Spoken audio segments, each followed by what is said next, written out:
السلام عليكم ورحمة الله وبركاته. النهاردة هنعمل لكم السمسمية الجميلة دي، هشة ومش مسكرة جامد، وحاجة زي الفل بطريقة سهلة وبسيطة، وحاجة ما شاء الله جميلة جدا.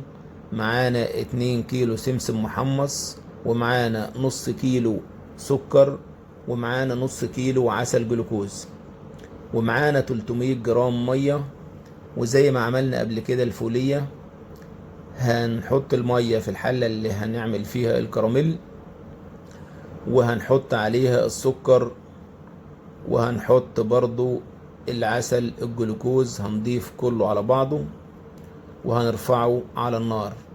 وهنجيب صاج مقاس 40 في 60 سنتي، هندهنه كويس بالزيت عشان نضمن ان لما نصبها ما تلزقش مننا في الصاج ونعرف نقطعها. تمام.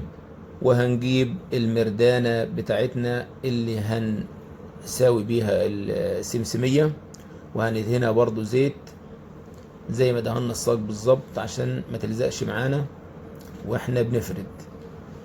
وطبعا بعد ما دهناها كده كويس هنبص على الكراميل بتاعنا كده بدأ يستوي. هو كده استوى تمام وكده زي الفل، خد اللون الذهبي.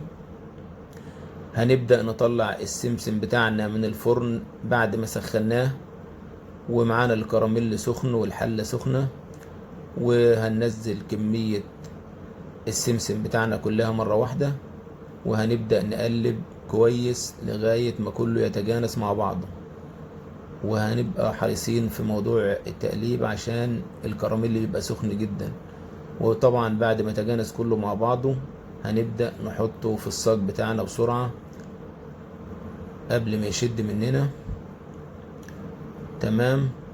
وهنجيب الرولة بتاعتنا او المردانة بتاعتنا وهنفرد كويس جدا لغاية ما نساوي كل الاطراف بتاع السمسمية، وكلها تبقى ارتفاع واحد ومقاس واحد.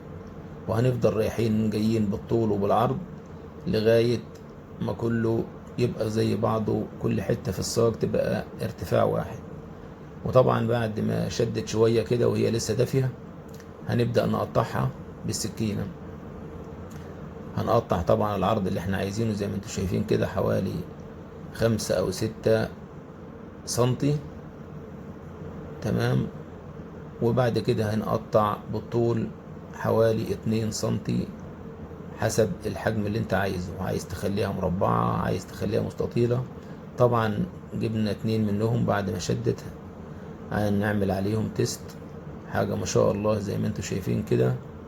وطبعا سكرها مش كتير قوي عشان ما تجزعش منها، حاجة ما شاء الله زي الفل. ولا تنسونا من دعائكم، ويا ريت اللي ما اشتركش يا جماعة يشترك في القناة. والسلام عليكم ورحمة الله وبركاته.